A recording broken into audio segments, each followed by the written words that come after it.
Muna Madamin ukam şu brigada Abreska kıla turgandardın. Muna özü birinci pokazator. Sen kalap, sen jasayverdin mi? Atыңыз kim? Nasırdım jasagala muna şunu. Jasavatat muna. Ta içki nemelerin polunu alıp otat. Anda müşahit etkenlerin bağır degen gereği yok. Dedem atır yaktığımızda bulan mı? Hazır. Ha. Bunlar da alırlar. Buna mayda şaklar ketdi ja. Uçunu daha qarap durup qaytargıl anca narak ötüp ketiştin gereği yok ko deyim oşa. Qaramadı mı? Ana. Köp yerde görüp otam.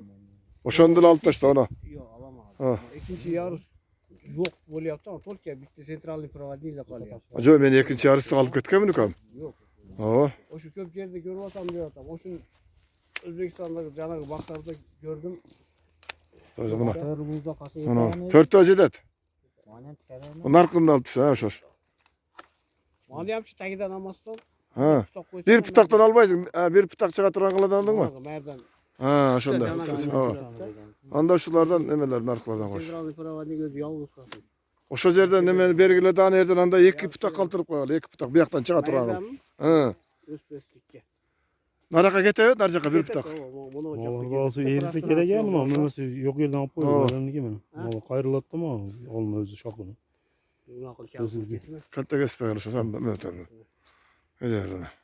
Ama bütçü bir evet tamam. Kılıklı üçünü gördüm. Anlıyor Ona da pula da oylar var. Yok mu? Yok. Ama nasıl oldu bu? Ha. 3'ten 5'ten böyle bayla teke üçüncü. Aha. Normalde hep burada oynar. Gördünüz mü? Aha. Normalde en gül bu arada. Var mı bunda? Bu mayır boştu. Açık. Açık olsa kança şak. Açık, olsa bu var. Buna uşaktın dele gereği çok kadayım. Ondan buna. Buna onun. Uyagam açık eken mi? Açık be gene. Ha bu oldu. Beste var da. Buna ki. Ha içki gereği çok o. Tüyüne koysa biraz ne. Ha. Значит ben gelgende bunalarda işim gereken. İşimiz gerek. Buyur buna ne işim gereken, buna ne işim gereken. Şular da işim gereken ha. Narkın uçun kıskartınız ya narakın değil mi? Yok pasaydıra mı sağ ol? Ha şunları getirin. Malak kes aramızda. Keskin aşağıda ya şunları kesmişler o. Bundayda birinci nimeden keyingi sal pasrak olur. En ortada sentralın provodnik büyükte yürüyor. Ova. Bundan da pasaytas. Ha. Bunu kiçine pasaytırıp koyalım. Ha şöyle. Bunu kessem bunu yerden tok kalır. Aha. Cana günüme çıkarır. Mınçaça koyup kessem Aha. bunu geldi. Ha bol bir anım bir yakıt ha. Söz.